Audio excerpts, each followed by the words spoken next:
निर्वहन किया। एक सखा कैसा होना चाहिए, ध्यान से सुनो।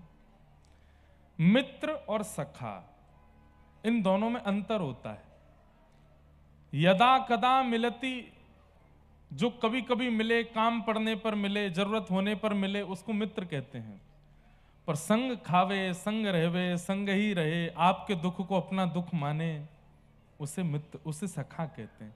ठाकुर जी ने मित्र अनेक बनाए, पर पूरी कृष्ण लीला में भगवान के सखा केवल 3 हैं। सखा केवल 3 हैं ठाकुर जी के। सुदामा जी सबको पता है, अर्जुन भी सबको पता है, और तीसरे हैं उद्धव जी। उद्धव जी ठाकुर जी के सखा, दैत्य सखा। बल्कि उद्धव जी को मैं कह दूं तो कोई अतिशयोक्ति नहीं, सुदामा जी और अर्जुन से भी ज्यादा श्रेष्ठ ठाकुर जी के सखा अगर कोई हैं तो वो उद्धव जी हैं। उनके लिए कहा है कृष्णस्य दैत्य सखा। दैत्य सखा मतलब घनिष्ठ, घनिष्ठतम मित्र हैं। मतलब ठाकुर जी अपने मन विचारों तक की बात उद्धव को बता देते हैं, इतने सखा। ठाकुर जी ने सखा 3 ही बनाए। तो इसका मतलब एक बात समझिए, जीवन में मित्र खूब रखिए, पर सखा 2-3 से ज्यादा मत बनाइए। आपके संग खाने का अधिकार, आपके संग बैठने का अधिकार, आपके संग घूमने का अधिकार, वो सबका नहीं होना चाहिए। और सखा ढूंढना बहुत बड़ी बात है, इसलिए 3 तो सबसे मैक्सिमम है, कम से कम एक ही सखा होना चाहिए। और सबसे बढ़िया सखा तो ठाकुर जी हैं। ठाकुर जी को सखा मानो। और देखो, ठाकुर जी सखा नहीं बन सकते तो ठाकुर जी के जनों को अपना सखा बनाओ। अभी यहां कथा में आप सब लोग, कई लोग आ रहे हैं, रोज आ रहे हैं, बगल में कोई बैठने वाला श्रोता आपको लगा हो 4-5 दिन से, भाई ये बहुत अच्छा बढ़िया से कथा सुनती हैं या सुनता है, उसको बोलो तो तुम मेरे सखा बन जाओ। क्यों बोलो? फिर दोनों कथाओं में जाया करेंगे, दोनों साथ में मंदिर जाया करेंगे। वो स्त्री पुरुष वाला नहीं, वो वाले सखा नहीं बनना। अच्छे, जो हमारा नाक मत कटवा देना कहीं वो काम करके। सखा मतलब भगवत संबंधी से सखा बनो। और सखा 1 या 2 से ज्यादा से ज्यादा 3, इससे ज्यादा सखा ना हो। तो भगवान के सखा श्री सुदामा जी मन में सोचते कि लाला पूरे दिन रूठो बैठो रे, कहा करूं या के काजे। तो श्री सुदामा जी ने पूरी जांच की, यशोदा मैया कैसे लाड़ करती हैं, कैसे प्रेम करती हैं, कैसे बुलाती हैं। श्री दामा तन सुखा, मन सुखा, धन सुखा, सबके बारे में सुदामा जी रोज सुनते ठाकुर जी से। और फिर सुनकर के श्री सुदामा जी ही कभी तन सुखा बन के आ जाते, कभी मन सुखा बन के आ जाते, कभी श्रीदामा की तरह बोलने लगते, कभी यशोदा मैया की तरह गोद में सुला लेते, कभी गुरुकुल में मक्खन चुरा करके लाते और यशोदा मैया की तरह अपने हाथ से पवाते। इतना स्नेह देते। ठाकुर जी के सुख का विचार किया सुदामा जी ने, इसलिए ठाकुर जी ने उनको अपना सखा बना लिया। बोले मेरा सबसे प्रिय सखा है श्री सुदामा जी। व्रज का विरह नहीं करने दिया ठाकुर जी को, इसलिए ठाकुर जी ने श्री सुदामा जी को अपना सखा माना। आप भी अपने घर के ठाकुर जी को बंधुओं सुख देने का प्रयास किया करो। अभी हमारी सेवा कैसी होती है, हमें जिसमें सुख मिलता है उसमें ठाकुर जी सुख ले लीजिए, नहीं। सेवा का मतलब होता है ठाकुर जी का जो सुख है उसमें हम सुख लेंगे। अब लोग बाग इसमें पढ़े लिखे लोग बात बनाते हैं कि भगवान को कोई सुख की कामना, वो तो सर्वव्यापी सर्वगुण संपन्न, उनको कुछ। इसका मतलब ये थोड़ी होता है कि कोई व्यक्ति करोड़ों का टर्नओवर करता है, अरे भैया इसको रोटी बनाने की क्या जरूरत है, इसके पास तो मशीन होंगी रोटी बनाने वाली, इसके पास तो मशीन होगी दाल निकालने वाली, इसके पास तो ये। अरे सामान्य जरूरतें सबकी पूरी होती हैं, लेकिन हम ये भी माने कि वो परमात्मा हैं, तो भी अगर वो परमात्मा ही हैं तो ब्रज में फिर लीला करने क्यों आए? ये सारी लीला, ये सारा भाव, ये प्रेम क्यों प्रकट किया ठाकुर जी ने? वो चाहते हैं कि हम उन्हें वह स्नेह, वह प्रेम, वह भाव प्रदान करें। जगन्नाथपुरी में साक्षी गोपाल भगवान है, वृंदावन से आए हैं यहां पर। एक तीर्थ यात्रा हुई और उस तीर्थ यात्रा में एक वयोवृद्ध की सेवा एक युवा करता था। और उस युवा की तीर्थ यात्रा जब पूरी हुई तो वयोवृद्ध ने युवा को वचन दिया वो तुमने मेरी इतनी सेवा करी है कि गांव लौट करके मैं अपनी नातनी का ब्याह तुमसे कराऊंगा। अब उस युवा को तो ब्याह की इच्छा नहीं थी, लेकिन वयोवृद्ध ने कह दिया तो उसके मन में भी इच्छा आ गई, ठीक है मेरा ब्याह हो जाएगा। लौट करके जब वो लोग वापस आए उड़ीसा के किसी गांव में, तो उस युवा बालक ने वयोवृद्ध से कहा, आपने कहा था कि आप अपनी नातनी का ब्याह मुझसे कराओगे, करा दीजिए। हाँ हाँ मैं घर पे बात कर। अब घर पे जैसी बात की तो घर के सदस्यों ने सबने उस व्यक्ति को, अरे वो तो कुछ कमाता नहीं, वो तो ऐसे ही पड़ा रहता है, उससे अपनी बेटी का ब्याह करेंगे, ये करेंगे वो, सब ने मना कर दिया। तो बेचारे वृद्ध जो थे वो संकोच में आ गए, अब मैं क्या करूं, मैं तो उसको वचन दे चुका हूं। तो जब इतना प्रेशर पड़ा तो वयोवृद्ध ने भी मना कर दिया, भैया देखो हमने कोई तुमसे ऐसी वादा नहीं किया था कि हम नातनी का ब्याह करा ही देंगे। उस युवा ने कहा ब्याह मत कराइए, लेकिन सच तो बोलिए, आपने कहा था कि आप ब्याह कराओगे। और वयोवृद्ध भी अड़ गए, नहीं मैंने नहीं कहा था। पंचायत बैठी तो पंचों ने कहा भैया ये कह रहे हैं कहा था, तुम कह रहे हो नहीं कहा था, कैसे माने? कोई तीसरा था जो गवाही देगा कि इन्होंने कहा था? तो उस बालक ने बोला, हाँ व्रज वृंदावन में गोपाल जी का मंदिर था, गोपाल जी के सामने बैठ के इन्होंने मुझसे कही थी कि अपनी नातनी का ब्याह कराएंगे। गोपाल जी ने सुना है, गोपाल जी ने सुना है। सुन करके सारे गांव के लोग हंसने लगे, बोलो गोपाल जी का सुनना तो ना सुनने के बराबर है। लेकिन पता नहीं उस युवा के चित्त में कैसा विश्वास, गोपाल जी ने सुना है। पंचों ने भी हंस करके कह दिया, अच्छा तो ठीक है, तो जाओ गोपाल जी को बुला लो, वो आके अगर कह देंगे कि इन्होंने नातनी के ब्याह का कहा था तो हम तुम्हारा ब्याह करा देंगे।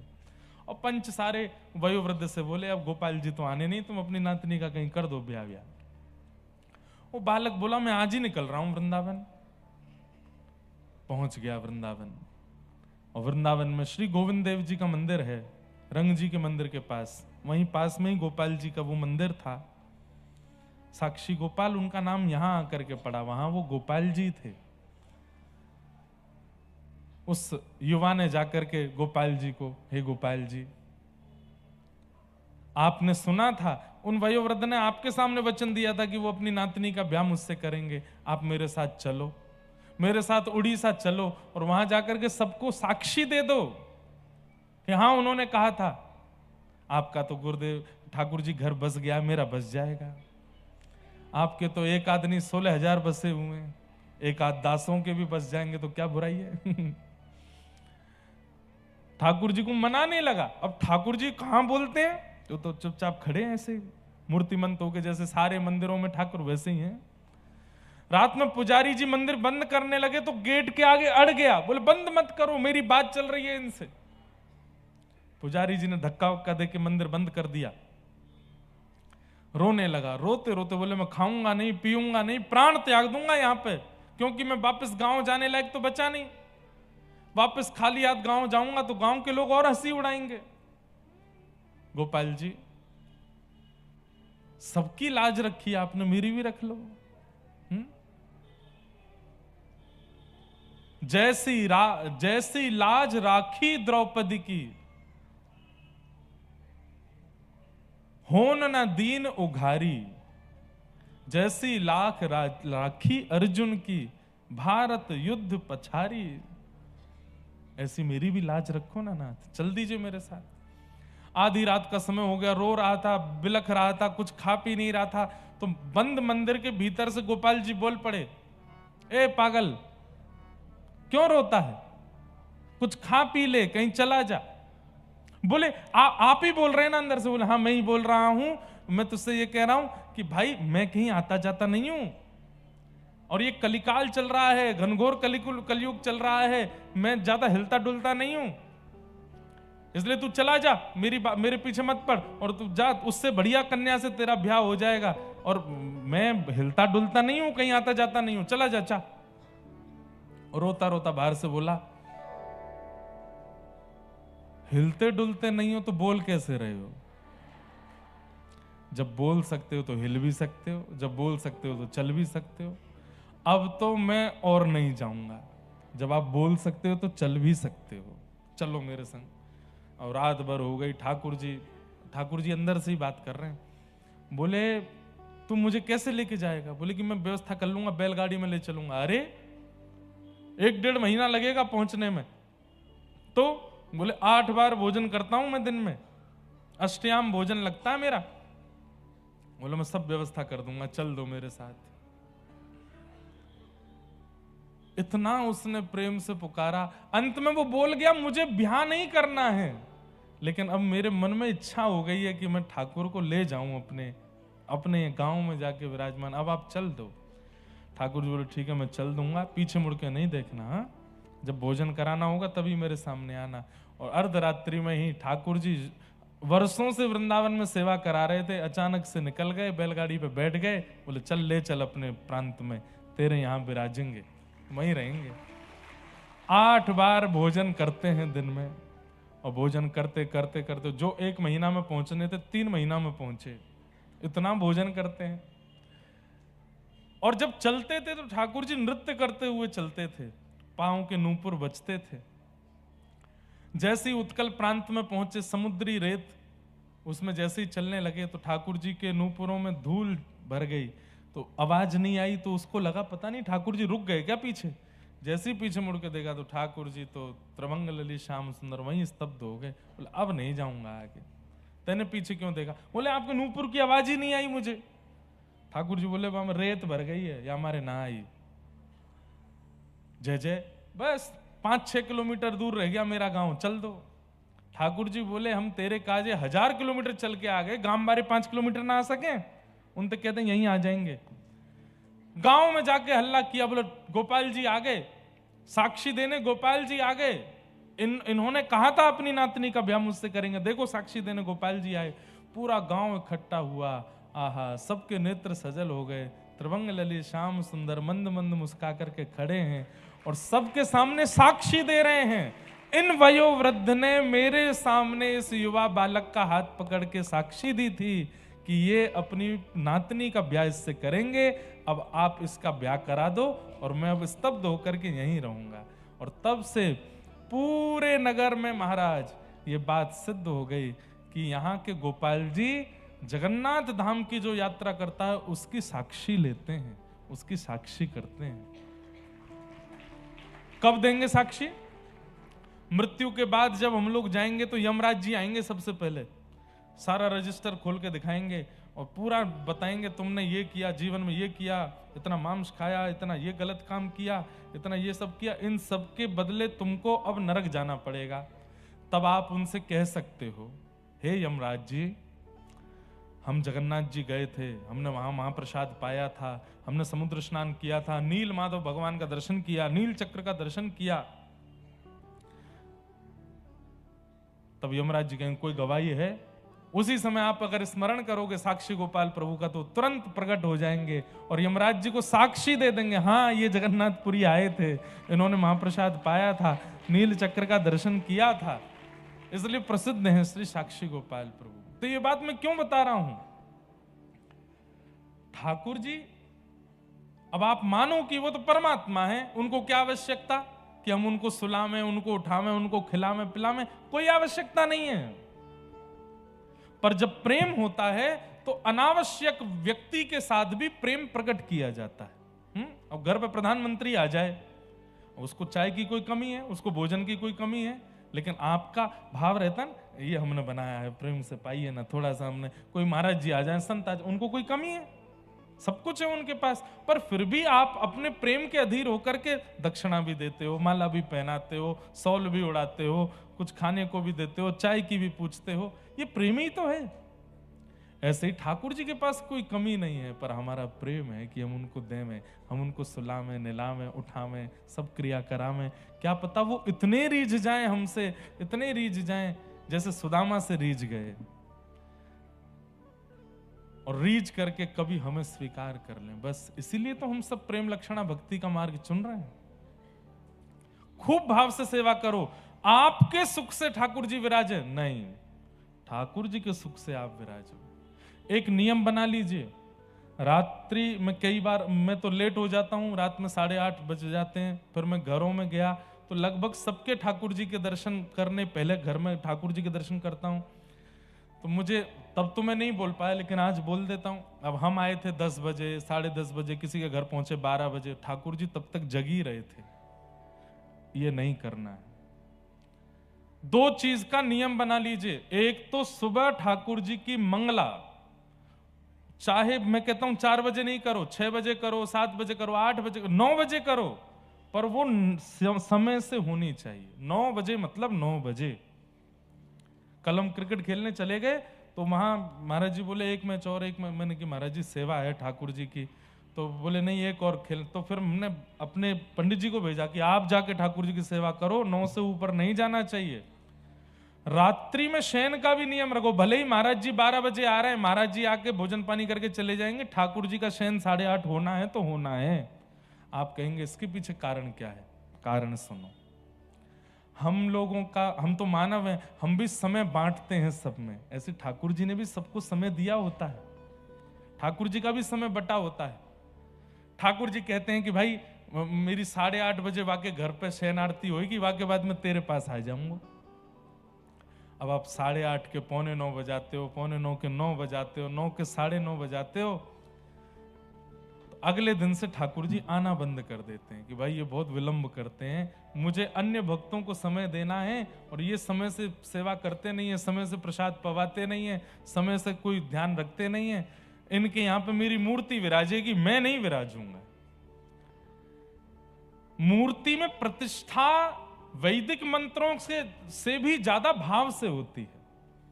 आपका समय नियमित है। ठाकुर जी की सुबह इतने बजे मंगला, चाहे दुनिया इधर उधर हो जाए मंगला होगी।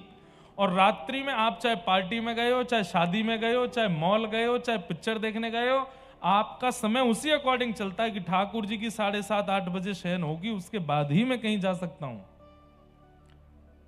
शयन और मंगला ये 2 समय निश्चित रखो, बाकी पूरे दिन की सेवा में ऊपर नीचे हो जाए कोई दिक्कत नहीं। इससे होगा क्या? धीरे धीरे आपके ठाकुर जी जो घर के हैं वो अनुभव कराने लगेंगे। धीरे धीरे उनको ये भाव आने लगेगा कि ये नियम से चलता है, समय से चलता है, भाव से चलता है, इस पे अनुभव कराओ। धीरे धीरे वो अनुभव होने लग जाएगा। इसलिए मंगला का और शयन का ये 2 नियम रखो, और फिर धीरे धीरे आगे चल के आपको अपने आप अनुभव होगा। फिर आप भोग का भी एक नियम बना लोगे, आरती का भी नियम बना लोगे। फिर इत्रों का भी नियम होता है, सर्दियों में गर्म इत्र लगते हैं, फिर वर्षा आ जाएगी तो उसमें वर्षा के इत्र लगते हैं, गर्मियों में खस के इत्र लगते हैं, गुलाब के इत्र लगते हैं। मतलब ऋतु के अनुसार जैसे हम कपड़े बदलते हैं, वैसे ही ठाकुर जी की इत्र सेवा, चंदन सेवा, पोशाक सेवा उसी भाव से होनी चाहिए। ये सब बातें इसलिए हैं, जरूरी नहीं है करना, पर हां जिनको अनुभव की इच्छा हो कि मुझे अनुभव हो ठाकुर जी का, वो अपनी सेवा प्रणाली को सुंदर बना लो, अपने सेवा भाव को सुदृढ़ कर लो। श्री सुदामा जी ने ठाकुर जी को सुख दिया, इसलिए ठाकुर जी ने उनको सखा बनाया। आप ठाकुर जी के सुख में सुखी रहिए, अपने सुख में ठाकुर जी को मत रखो। हम 11 बजे तक जग रहे हैं तो हमारे ठाकुर जी भी जग रहे हैं। हम अपने लाल जी को उत्सव जब होता है ना, ठाकुर जी का वार्षिक उत्सव, तब तो जगाते हैं 11-12 बजे तक। उसके लिए भी एक विशेष 9वां भोग और लगता है ठाकुर जी को उसको बोलते हैं श्रम भोग। क्या बोलते हैं? श्रम भोग मतलब मेहनत करिए। ठाकुर जी ने आज 4 घंटा ज्यादा जगे हैं तो ठाकुर जी को एक लोभ दे देते हैं, ठाकुर जी 2 घंटा एक्स्ट्रा थोड़ा मंदिर खुला रखे, श्रम भोग पा लेना। श्रम भोग में क्या पाते हैं? मिष्ठान पाते हैं ठाकुर जी। प्रेम से मीठे का भोग लगाओ ठाकुर जी को, नया बना करके कुछ श्रम भोग। तो ये सब नियम है, सब भाव हैं। सुदामा जी मिले, तत्पश्चात ठाकुर जी वापस मथुरा आए। मथुरा आकर के भगवान ने जरासंध का उद्धार किया और 17 बार उसको हरा दिया। 18वीं बार ठाकुर जी ने उसको छोड़ दिया और स्वयं विश्वकर्मा के द्वारा बनाई गई नई नगरी में स्थापित हो गए, जिसका नाम हुआ द्वारिका। बोलो द्वारिकाधीश की। रण छोड़ करके ठाकुर जी भागे, युद्ध करते करते। क्यों? क्योंकि वो ब्राह्मणों को अनुष्ठान पर बैठा के आया था कि मैं भगवान को हरा दूं। ठाकुर जी बोले भैया ब्राह्मण अनुष्ठान पर बैठे हैं तो हमारी हार हो जाए, लेकिन हम इससे नहीं जीतेंगे। रण छोड़ करके द्वारिका विराजे। द्वारिका जाकर के बलराम जी का ब्याह रेवती जी से हुआ और श्री ठाकुर जी का ब्याह कौंडन्यपुर के राजा भीष्मक की पुत्री रुक्मणी से हुआ। रुक्मिणी साक्षात लक्ष्मी है। प्रश्न उठता है किशोरी जी के विषय में, तो मैं उसके कई बार उत्तर दे चुका हूं। किशोरी जी से विवाह का प्रसंग अलग है, और इस पूरे लीला में बीच में जो संशय हमारे चित्त में प्रकट होते हैं उसका भी कई बार उत्तर दे चुका हूं, आप लोग सोशल मीडिया पर सुन सकते हैं। ठाकुर जी का विवाह रुक्मिणी जी के साथ में हुआ, फिर भगवान के अष्ट प्रमुख विवाह हुए। 16,100 राजकुमारियों को भौमासुर ने बंदी बना रखा था, भगवान ने वहां से उनको मुक्त करा करके उनसे भी विवाह किया। भगवान की दिनचर्या चल रही थी, ग्रहचर्या देखने के लिए नारद जी आए। यहाँ भगवान ने जरासंध का भी उद्धार भीम के द्वारा कराया। राजसूय यज्ञ में अग्र पूजा करने के लिए ठाकुर जी गए, अग्र पूजा कराई और वहां जाकर के शिशुपाल का वध किया। तत्पश्चात ठाकुर जी सुदामा जी मिलने के लिए आए। भगवान ने सुदामा जी के साथ में परम पावन भेंट की। सब कथा आपने श्रवण की हैं खूब विस्तार से। भगवान अपने कुरुवंश को समझाते रहते हैं। अब मैं बस कथा को विश्राम की ओर लेके चलूं तो आप सब लोग बिल्कुल सावधानी से अंतिम श्लोक मेरे साथ में बोलिएगा, फिर हम कथा को विश्राम देंगे। ठाकुर जी ने यदुवंशियों को समझाया था कि मेरी संतान हो आप, मेरे परिवार हो आप, इसका कभी अभिमान मत करना। यदुवंशी बोले हम अभिमान करते नहीं, बोले करते हो, अभिमान करते हो इसीलिए कभी कथा सुनने नहीं जाते, कभी संतों का सम्मान नहीं करते। तो यदुवंशी बोल पड़े कि हमको कथा में जाने की क्या आवश्यकता, कथा में वो जाते हैं जिनको भगवान नहीं मिले, जब हमारे रिश्तेदारी भगवान है तो हम कथा में क्यों जाएं। ठाकुर जी बोले यही बात, मैं भले ही कितना भी तुमको प्राप्त हो जाऊं, सत्संग फिर भी नहीं छोड़ना है, नहीं तो मेरी सेवा में, मेरे सामीप्य में अपराध करते रहोगे। संतों का अपमान कभी मत करना, कथा का अपमान कभी मत करना। लेकिन यदुवंशी नहीं मानते भगवान की बात। बंधुओं, इसलिए ठाकुर जी से प्रार्थना करो कि आपको कभी अति बल ना मिले। व्यक्ति को जब भी अति बल मिला है, चाहे धन के रूप में, चाहे रूप के रूप में, चाहे साम्राज्य के रूप में, चाहे पहचानों के रूप में, व्यक्ति अभिमानी हुआ ही है। अति बल नहीं मिलना चाहिए। एक प्रकार से मैं कह दूं तो कोई अतिशयोक्ति ना हो, किसी व्यक्ति को यदि अति बल दे देते हैं ना ठाकुर जी, हर प्रकार का बल, उसके खूब सारे कॉन्टैक्ट्स हैं, खूब सारे उसके लोग हैं, खूब उसके पास में जन बल है, धन बल है, बाहुबल है, रूप बल है, इसका मतलब ठाकुर जी उसका पतन कराना चाहते हैं, इसीलिए अति बल देते हैं। लेकिन जिसको ठाकुर जी चाहते हैं कि ये सधे, उसको थोड़ा अपूर्ण रखते हैं, उसको थोड़ा खाली रखते हैं। मटका भरा होगा ना तो छलकेगा, लेकिन थोड़ा अपूर्ण है, थोड़ा खाली है, तो कितने भी दचकियां आ जाएं, पानी छलकेगा नहीं। इसलिए अपने जीवन में परिपूर्ण होने का विचार मत किया, मुझे ये भी आना चाहिए, मुझे वो भी आना चाहिए, मुझे ऐसा भी आना चाहिए, नहीं।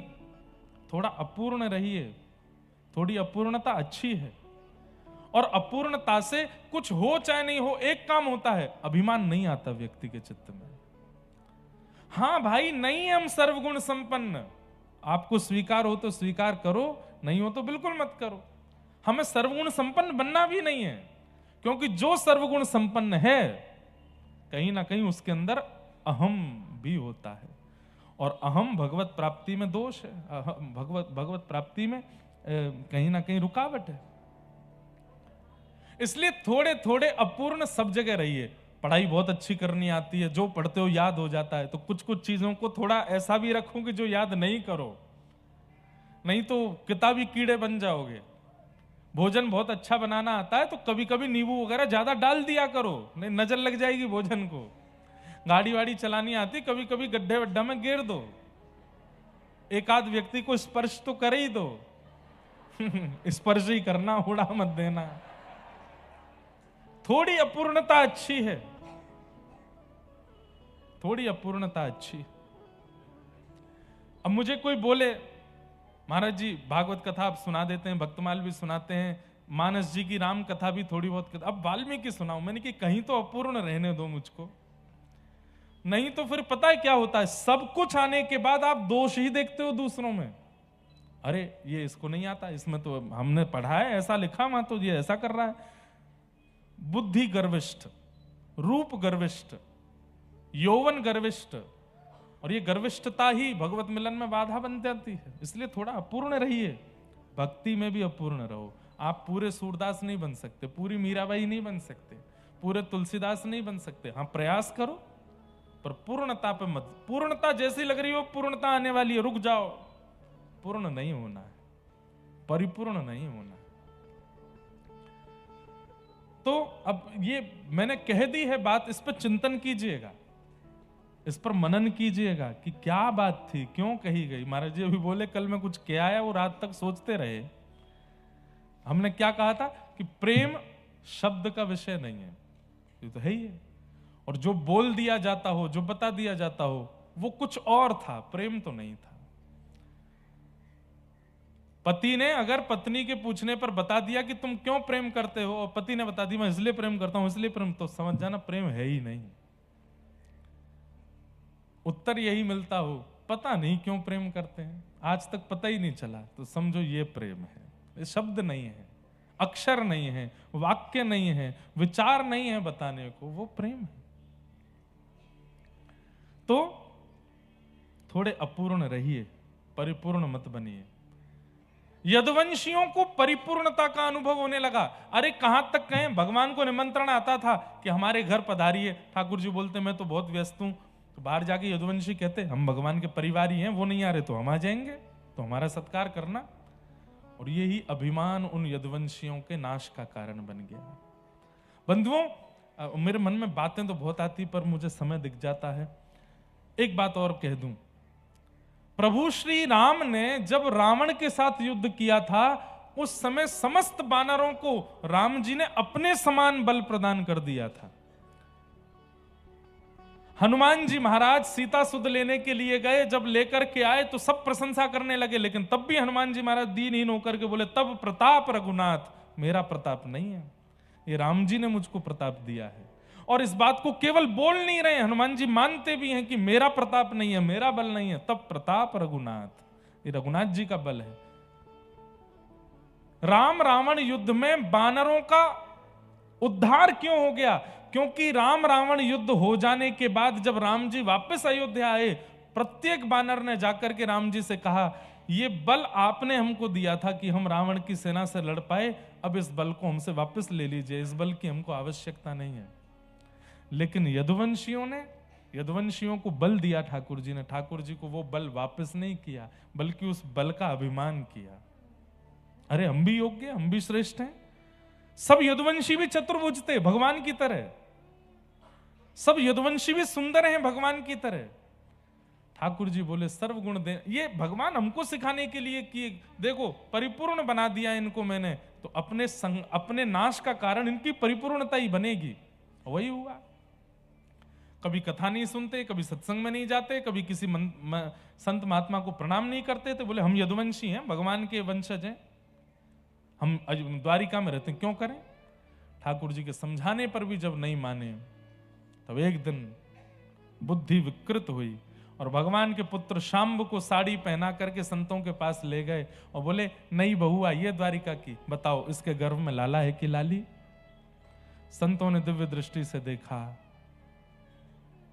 अरे दुष्टों, भगवान के पुत्र को साड़ी पहना के लिए आए हो हमारी परीक्षा लेने के लिए? जाओ, इसके गर्भ से लोह पिंड जन्म लेगा जिससे पूरा यदुवंश नष्ट हो जाएगा। लोह पिंड को घिस करके समुद्र में डाल दिया, वो एरका नाम की घास बन गया। एक दिन किसी बात पर छोटा विवाद बड़ा युद्ध में परिवर्तित हो गया और आपस में यदुवंशी लड़ते झगड़ते आपस में नष्ट हो गए। भगवान ने दाऊ दादा से कही, दाऊ दादा अब आप भी जाओ, क्षीर सागर में प्रविष्ट हो जाओ, मैं भी वैकुंठ जाने की योजना बनाता हूं। अंत तो गत्वा भगवान ने एक वृक्ष के नीचे बैठ करके उद्धव, मैत्रेय मुनि आदि कुछ विशिष्ट जनों को भागवत धर्म का ज्ञान दिया। वही भागवत धर्म हम पिछले 7 दिन से सुन रहे हैं। ये संपूर्ण ज्ञान ठाकुर जी ने उद्धव जी को दिया, मैत्रेय मुनि को दिया, नारद जी को दिया, आदि आदि सबको ये भागवत धर्म समझाया और कहा कि कलिकाल में इसका विस्तार करवाइएगा। उद्धव जी से कहा तुम बद्रीनाथ में जाके भजन करो, मैत्रेय मुनि से कहा तुम विदुर को यह ज्ञान देना, नारद जी महाराज, ब्रह्मा जी आदि सब बोले कि आप इसका विस्तार कराइएगा। भगवान से उद्धव जी ने कहा कि नाथ आप जा रहे हो? बोले हाँ। आप लीला पूरी कर रहे हो अपनी? बोले जी। हम कैसे रहेंगे आपके बिना? आप चले जाओगे तो ये प्राण कैसे रहेंगे? ठाकुर जी बोले प्रत्यक्ष दिखने वाली वस्तु आंखों को दिखती है, पर अप्रत्यक्ष बुद्धि को, मन को, तन यौवन को, सबको दिखती है। अब तक मैं प्रत्यक्ष था, अब मैं अप्रत्यक्ष हो जाऊंगा, ताकि रोम रोम को मेरा अनुभव हो। और मेरा अनुभव यदि करना है तो मेरी ओर ध्यान से देखो। ठाकुर जी एक ज्योति में परिणत होकर 7 बार आकाश में भ्रमण किए और तिरोधाय प्रविष्टो यम श्रीमद् भागवतार्णवम, ठाकुर जी श्रीमद् भागवत में आकर के विराजमान हो गए। और ठाकुर जी ने ये बात स्पष्ट कर दी कि भागवत मेरा स्वरूप है, भागवत मेरा स्वरूप है, मेरा रूप है। आपको जब कभी भी मेरा अनुभव करना हो तो श्रीमद् भागवत जी के आश्रय में जाना। यहां पर उद्धव जी बद्रिक आश्रम चले गए, मैत्र मुनि हरिद्वार चले गए, अर्जुन जाकर के पांडवों को खबर देते हैं। पांडव सुखदेव परीक्षित को राज्य गद्दी पर बिठा करके स्वर्गारोहण को चले गए। परीक्षित को 7 दिन में मरने का श्राप लगा। आज शुक्राचार्य जी के सन्निधि में आकर के परीक्षित ने 7 दिन की कथा सुनी। आज 7वां दिन है। परीक्षित जी से सुखदेव जी कहते हैं, त्वम तु राजन मरिष्येति पशु बुद्धिम इमाम जही, तुम मरोगे ये पशु बुद्धि है, देह मरता है, हमारी मृत्यु नहीं होती, हम तो एक आत्मा है। अगर इस जन्म में भी कर्म बिगाड़ के जाएंगे तो फिर जन्म लेना पड़ेगा, पर इस जन्म में सब सुधार के चले गए तो इस देह को त्याग करके भगवत धाम की प्राप्ति कर लेंगे, निज वृंदावन की प्राप्ति कर लेंगे, कुंज निकुंज निवृत्त निकुंज की प्राप्ति कर लेंगे। बस इस देह को माध्यम मानिए, इस देह को मैं हूं ऐसा नहीं मानिए। ये गाड़ी है, गाड़ी प्रिय हो सकती है, गाड़ी अच्छी लग सकती है, गाड़ी की साफ सफाई करो, गाड़ी को गैराज में रखो, गाड़ी में पेट्रोल भरवाओ, पर गाड़ी मेरा प्राण है नहीं। ये शरीर गाड़ी है, शरीर साधन है। इसको खिलाओ पिलाओ, खूब पुछ के खिलाओ, खूब बढ़िया इसको संदेश खिलाओ, खूब धुआंधार कपड़े पहनाओ, लेकिन ये देह मैं हूं ये बुद्धि मत रखो। ये मुझे केवल अपना कल्याण करने के लिए मिला है, इससे मैं कल्याण करूंगा अपना और जनमानस का। इस देह का यही कार्य है, ऐसा मानकर के जीवन जीना प्रारंभ कर दीजिए। श्री परीक्षित जी महाराज की भगवत धाम गति हो गई, उन्हें हम बारंबार प्रणाम करते हैं। भागवत जी का अंतिम श्लोक सब लोग 3 बार मेरे साथ में दोहराएंगे। सब लोग बिल्कुल सीधे बैठिए, एक एक शब्द सुनकर के मेरे साथ बड़े भाव से बोलेंगे। भवे भवे यथा भक्ति, भवे भवे यथा भक्ति, भवे भवे यथा भक्ति, भवे भवे यथा भक्ति, पादयोस्तव जायते, पादयोस्तव जायते, तथा कुरुष्व देवेश, कुरुष्व देवेश, नाथस्त्वं नो यतः प्रभो, नाथस्त्वं नो यतः प्रभो, नाम संकीर्तनं यस्य, नाम संकीर्तनं यस्य, सर्वपाप प्रणाशनो, सर्वपाप प्रणाशनो, प्रणामो दुःख समनः,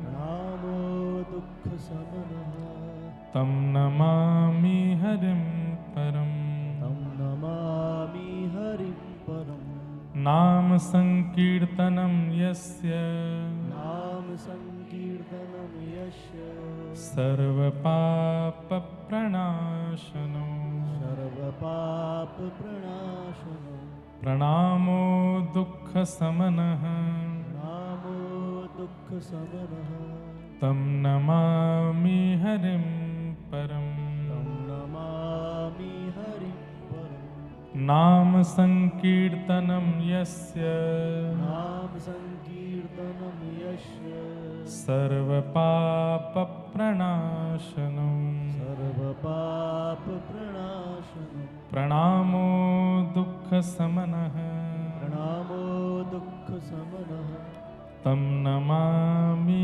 हरिं परम।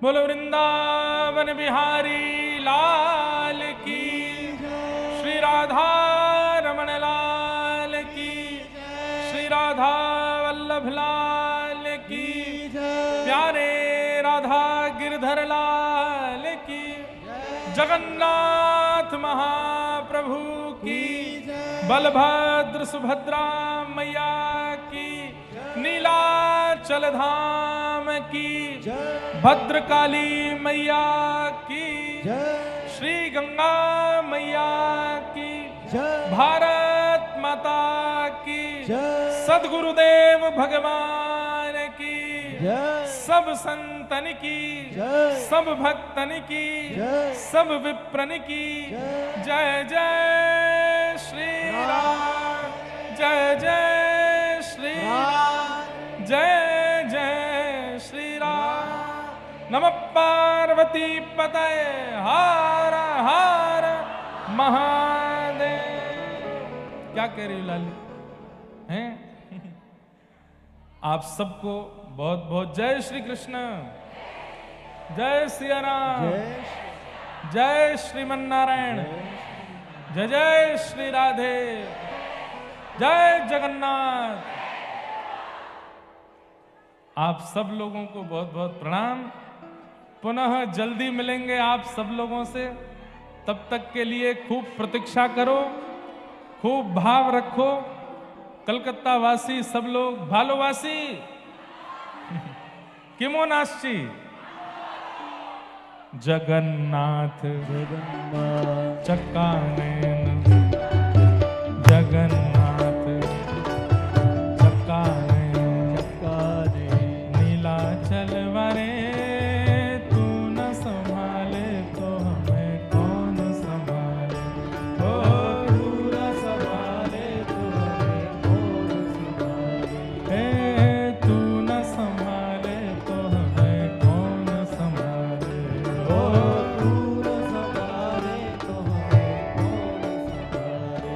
हे मेरी ये नैया है अब तो तेरे हवाले, मेरी ये नैया है अब तो तेरे हवाले।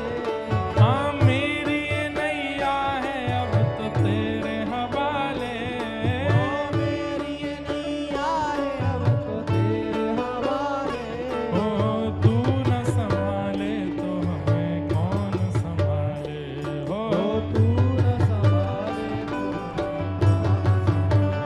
हाँ तू न संभाले तो हमें कौन संभाले। हो तू न संभाले तो भुजा उठा के गाओ, हे जगन्नाथ जगन्नाथ चक्कानयन, चक्काने जगन्नाथ जगन्नाथ चक्कानयन। चक्काने। एक बार तू न संभाले तो हमें कौन देखो, मंच हिलाइए मत ज्यादा, अब ले जाओ। सुखदेव जी कह रहे हैं हमें लेके चलो। जाते जाते एक बार मुद्रा बना लीजिए। जगन्नाथ जगन्नाथ जगन्नाथ जगन्नाथ चक्कानयन, चक्काने चक्कानयन, चक्काने। नीलाचल वरे, तू न संभाले तो हमें कौन संभाले। ओ तू न संभाले तो हमें कौन संभाले। हे तुम्हें छोड़ जाऊं अब मैं किसके दुआरे। तुम्हें छोड़ जाऊं अब मैं किसके दुआरे। हे तुम्हें छोड़ जाऊं अब मैं किसके दुआरे। तुम्हें छोड़ जाऊं